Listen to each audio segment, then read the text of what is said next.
აზარტული თამაში ცოდვათ ითვლება. უმრავლეს შემთხვევაში აზარალებენ ყველაფერს საკუთარ თავს, უმრავლეს შემთხვევაში სასტიკ დღეში ვარდებიან, მაგრამ თავარი მაინც ეს არ არის.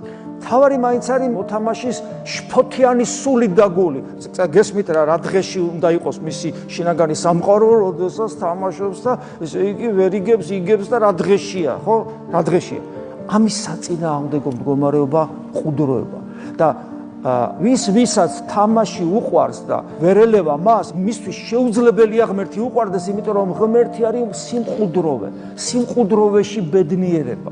გესმით, ადამიანს არ უნდა ჯოჯოხეთი უნდა რა. უნდა ჯოჯოხეთი, ხა ჯოჯოხეთი უყვარს და ღმერთი არ უყვარს და თუ ადამიანი ცდილობს რომ ჭეშმარიტად ქრისტიანი იყოს, მას ექნება აუცილებლად გამოცდილება რა ბედნიერება ღვთისნების მყუდრო ნავსაყუდელში ყოფნა. აი რა შევა მაგალითად უფალი ადრის წიწილას, რომელიც თავის კრუხის ფრთებს მოექცევა. ბევრი სიმბოლური სახე შეიძლება მოვიფიქროთ, მაგრამ ეს აბსოლუტური დაცულობის, აბსოლუტური სიმყუდროვის, აბსოლუტური კომფორტის, ფუფუნების, ბედნიერების, სიხარულის, რა სიტყვები გამოვიყენო, რა შეიძლება განიცდიდეს ადამიანი, როდესაც ღვთის სიმყუდროვეში იმყოფება.